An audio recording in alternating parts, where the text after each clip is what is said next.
حدوتة النهاردة هي عن 2 فنانين بيعتبروا من أهم نجوم السينما المصرية على الأقل في آخر 20 سنة، والفنانين دول لازم تلاقيهم حاضرين في أي نقاش فني، وهم كريم عبد العزيز وأحمد عز. في الحلقة دي أنا مش هكلمكم عن عدد أعمال كريم عبد العزيز وأحمد عز، أنا هكلمكم عن إزاي كريم عبد العزيز وأحمد عز قدروا يكونوا من أهم فنانين جيلهم، وكمان هنتكلم شوية عن تعاونهم الأخير في فيلم 7 دوجز، وهل الفيلم ده بالرغم من إمكانياته العالية والإنتاج الخرافي اللي فيه هو بداية سقوط أحمد عز وكريم عبد العزيز ولا بداية جديدة ليهم هما الاتنين.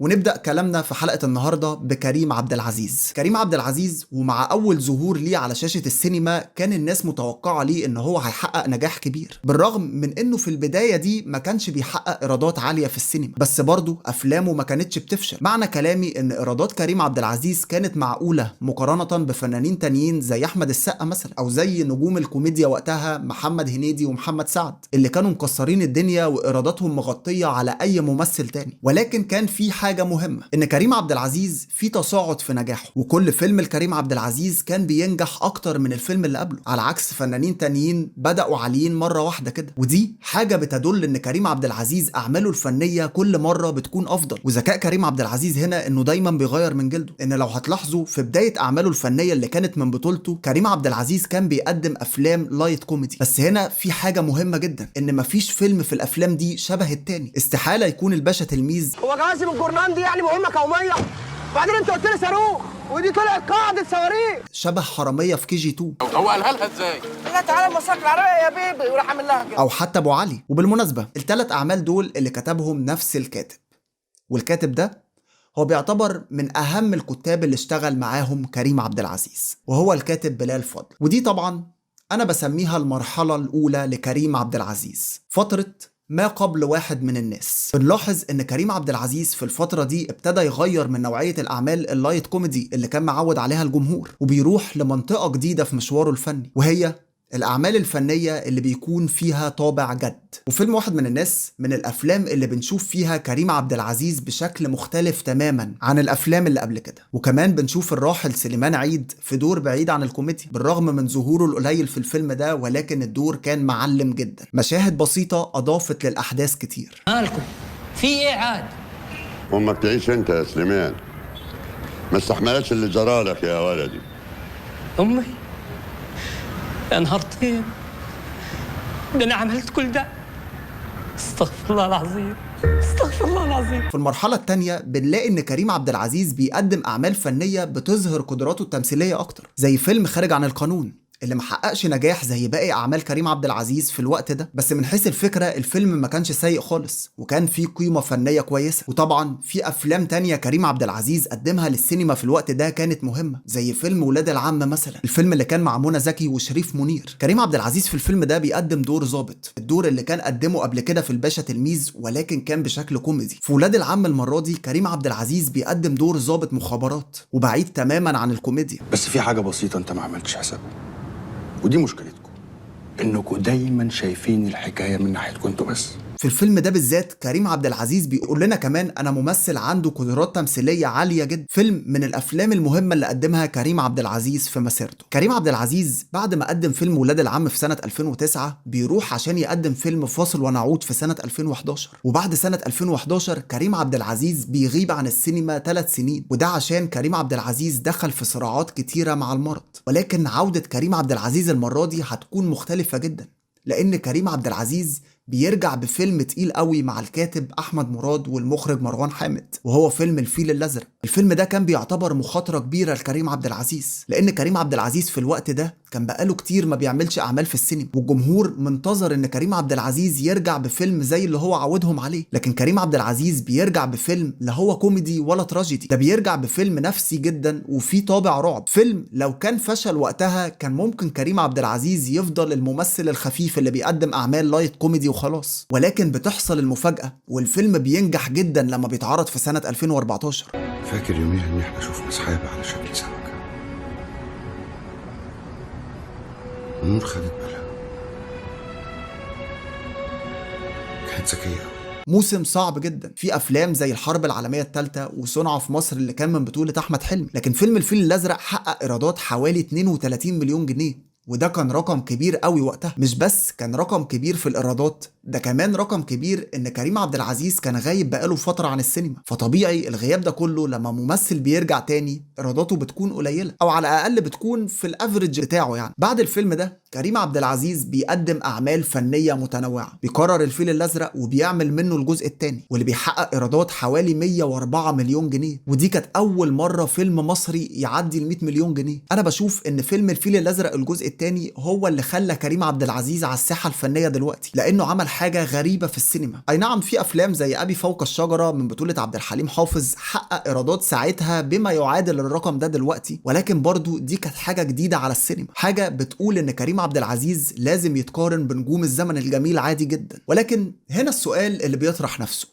احنا ليه بنحب كريم عبد العزيز؟ وده مش مجرد سؤال عابر وخلاص، ممكن انت تكون بتختلف على كريم عبد العزيز او ما بتحبهوش، فتقول لي يا عم انت بتفرض علينا حبه ليه؟ ارد عليك واقول لك ايرادات كريم عبد العزيز في السينما بتدل على ان عدد كبير جدا من الناس بتعشق كريم عبد العزيز. اعتقد السبب الحقيقي ان كريم عبد العزيز قريب منك قوي، بمعنى ان هو مش عامل حاجز بينه وبين الجمهور، كلامه بسيط جدا ومتواضع ومش معقد، وبجانب كده هو دمه خفيف وممثل مش مصنف اساسا، بمعنى انك ما تقدرش تقول عليه كوميديان ولا تقدر تقول عليه ممثل اكشن ولا تراجيديان، واكيد ده سبب ان هو يستمر على الساحه الفنيه لغايه دلوقتي. كريم عبد العزيز كمان قدر يقدم اعمال فنيه تاريخيه زي مسلسل الحشاشين، وقدم دور حسن الصباح وقتها باتقان شديد. ايوه بس اتباعه كتير.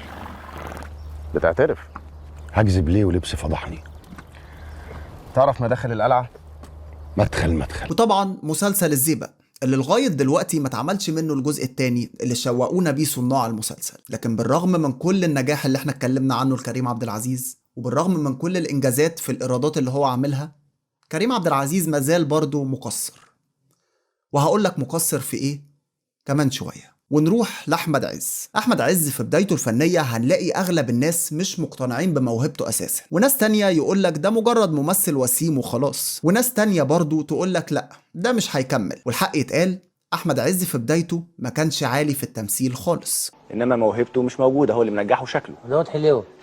وده في بداياتي انا، يعني في مذاكره مراهقه انا سمعت كده من ناس كتيره جدا. بس كان عنده حاجه بسيطه بتقول ان هو هيكون ممثل مهم بعد كده، وهو انه بيحاول وبيطور دايما. وصدقوني دي اهم بكتير قوي من الموهبه. ممكن تكون موهوب بس مش بتطور من نفسك وثابت في مكانك دايما. احمد عز كان دايما بيتعلم وبيشتغل على نفسه. في لقاء كان احمد عز طالع فيه مع نور الشريف، عايزكم تركزوا مع احمد عز في اللقاء ده. فهنا انا سعيد بكلام احمد وبقوله دلوقتي، انه بيحاول يتخلص من هذا الانطباع اني لا انا مش واد حليوان، لا انا ممثل.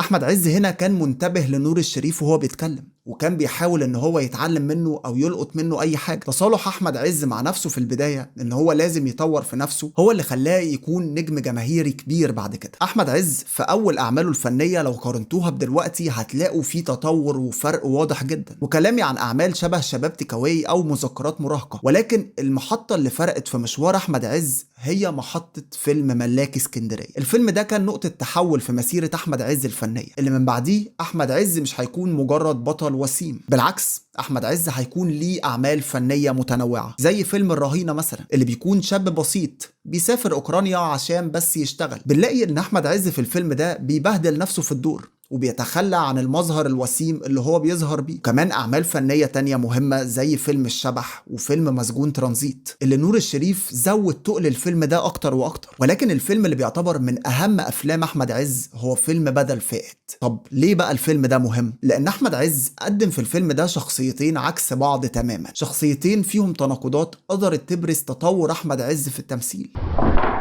انا اسف يعني يا حضرة الضابط لو كان الشبه مضايقك.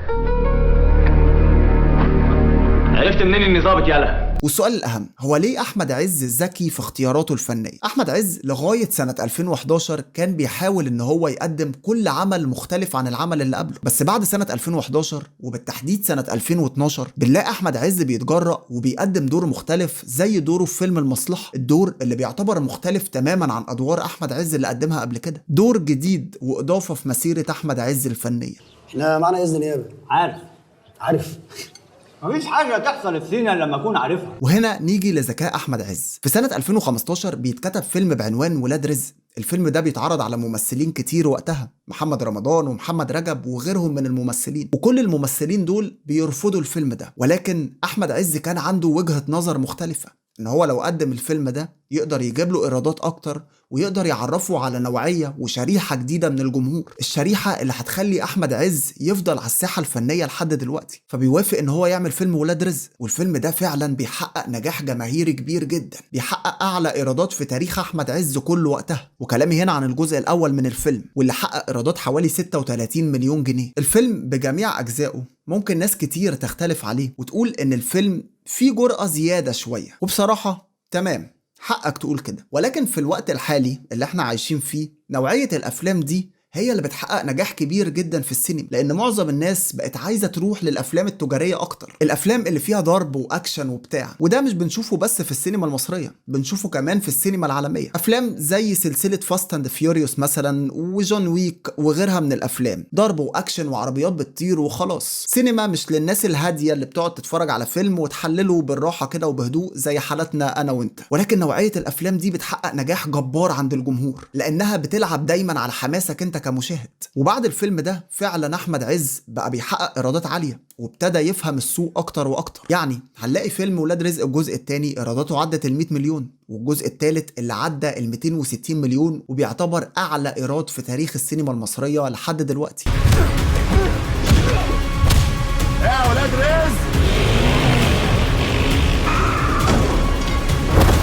ولكن الميزة في أحمد عز برضو إن في عز ما هو كان بيعمل فيلم ولاد رزق ما كانش ثابت على كده، وبيروح أحمد عز وقتها يعمل فيلم زي فيلم الجريمة. الفيلم كان كويس جدا من حيث الفكرة ومن حيث الإخراج، وأحمد عز دوره كان صعب ومعقد في الفيلم ده جدا. الفيلم ما حققش فلوس كتير زي فيلم ولاد رزق، ولكن هو فيلم متنوع. وحاجة كويسة من أحمد عز إن هو ما يثبتش على نمط واحد، وتجربة مهمة زي فيلم الممر، فيلم أكشن حربي بيقدم فيه أحمد عز دور جديد عليه برضه. ولكن تعالوا نتكلم شوية بقى عن تعاون كريم عبد العزيز وأحمد عز، التعاون اللي بيكسر القاعدة في السينما وبيرجعنا لزمان أيام ما كنا بنشوف أبطال السينما بيتعاونوا مع بعض عادي، الحاجة اللي احنا افتقدناها من بداية الألفية الجديدة. بيتعاون كريم عبد العزيز وأحمد عز لأول مرة في سنة 2022 في فيلم كيرة والجن، فيلم بإنتاج كبير. وفي سنة 2026 بيتعاون كريم عبد العزيز وأحمد عز تاني في فيلم 7 دوجز، فيلم بيعتبر مصري عالمي. الفيلم من حيث الأكشن أكيد كويس جدا، يعني أكيد فيلم مصروف عليه كل المصاريف دي،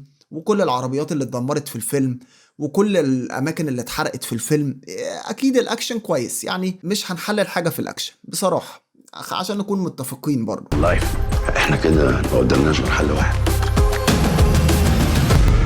الفيلم على قدر عالي جدا من الأكشن، ولكن لو هنيجي على قصة الفيلم فهي قصة متواضعة جدا. ولكن هنا النقطة اللي أنا عايز أتكلم فيها، تعاون كريم عبد العزيز وأحمد عز كان هيكون أفضل بكتير جدا لو ما كانتش فكرة الفيلم ده كوميرشال زيادة عن اللزوم. ولكن زي ما قلنا، الأفلام الأكشن هي موجودة في العالم كله وبتتعمل بنفس الطريقة وبنفس الكيفية، ويمكن الأكشن في الفيلم ده هو متنفذ أكتر من أفلام تانية كتير جدا عالمية أنت شفتها. لكن للأمانة أنت داخل تتفرج بس على أكشن، على عربيات بتطير، أماكن بتتحرق، ناس بتضرب بعضها، وبس كده. لو ده هيكون ليه معنى عندك فدي حاجة كويسة، قشطة، انت هتستمتع. لكن لو انت بتحب ان يكون في قصة عميقة في الموضوع وبعد درامي، الفيلم مش هيعجبك. وهدي تقييم للفيلم ده 8 من 10 عشان صورة الفيلم بس والاكشن بتاعه. لكن كريم عبد العزيز واحمد عز لو حبوا يتعاونوا مع بعض بعد كده، لازم يكونوا بيتعاونوا مع بعض في فيلم فيه فكرة كويسة. اعتقد ان لو في ورق كويس جمع كريم عبد العزيز واحمد عز وبنفس الانتاج الضخم ده، هيكون فيلم عظيم جدا. واحمد عز وكريم عبد العزيز عودونا دايما ان الاختيار اللي بعد كده بيكون افضل، وانهم ما بيوقفوش عند محطة واحدة. ولكن مع كل اللي احنا قلناه ده، كريم عبد العزيز واحمد عز برضو مقصرين لانهم بالرغم من كل النجاح اللي هم عملوه ده، هم ما قدموش اعمال فنية كتير زي الجيل اللي قبلهم. اكتبوا بقى كومنت وقولوا لنا، هل فيلم 7 دوجز عجبكم ولا لا؟ واشوفكم على خير في الحلقة الجاية، وسلام.